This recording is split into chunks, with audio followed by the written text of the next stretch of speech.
Hi, my name's Jennifer Melton, and I would like to take a few moments to reflect on my writing instruction course, Fall 2015, with Dr. Kessel. I went back into the module and looked at my goals that I had set for myself in September. In looking back at my goals I made in September for the class, I've noticed a few things about myself. I did complete the goal to read A Walk to Beautiful by Jimmy Wayne. I also have read many professional articles, books, and ebooks on teaching reading and writing. However, one goal that I did not reach was a professional daybook while at work. I have not made the time that I needed to input great memories or student sayings in my daybook. This is something that I can work on towards the end of the year. Here are some quotes that I found in my daybook when going back over for my reflection project. I love the quote by Margaret Mead. "Never doubt that a small group of thoughtful, committed citizens can change the world. Indeed, it's the only thing that ever has." This reminded me of our students that are sitting in our classroom.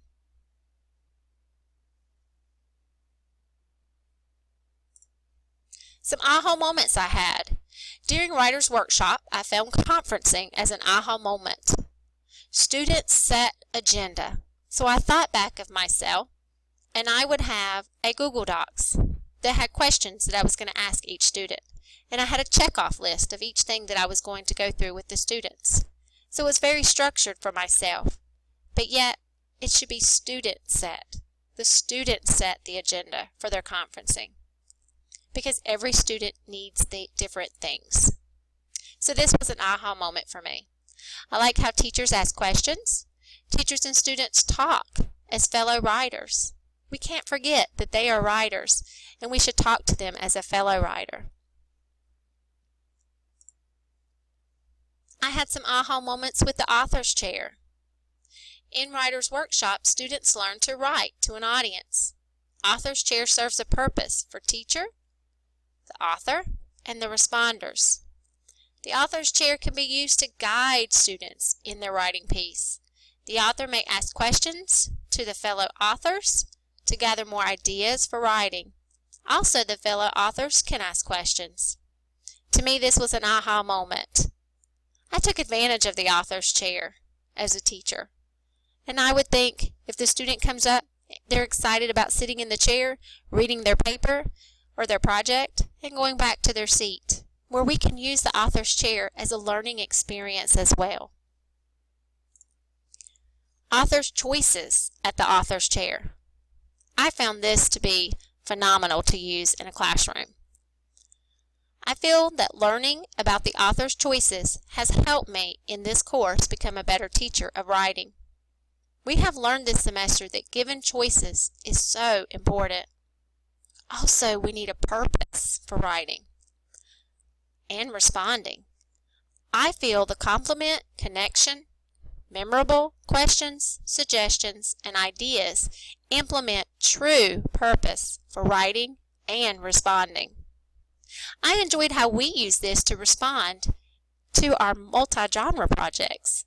We had a meaningful purpose for responding. We also had a choice. How were we going to respond? Were we going to give a compliment or something memorable or a suggestion? It was up to us, the writers. This was another aha moment for me. One of the videos that I found very useful was teaching students to study patterns. From my daybook, I wrote down the exact copy that they used in the kindergarten classroom. We're constantly teaching our students and finding research that spelling patterns are important, and that we should use spelling patterns we already know to help us spell new words.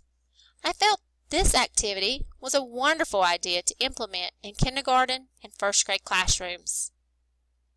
I feel this has helped me be a better teacher by helping my students find patterns they already know to read or spell new words. The writing process. Aha moment. Wow, there's no such thing as a one-way writing process. Everyone has their own process. Process changes from writer to writer, piece of writing to piece of writing. Of course, there's pre-write, draft, revise, edit, and publish in the writing process. However, individuals work through each phase at different times. Wow, I go back and think. I had the process in the classroom on this nice, beautiful, decorative ribbon, and I would clothespin each phase that we were in together as a class. Everyone would be in pre-write. Then the next day we would move to draft. Couple days we would be revising. Wow, if every writer goes through the writing process differently, then I started thinking each student should have their individual writing process with pre-write, draft, revise, edit, and publish at their desk.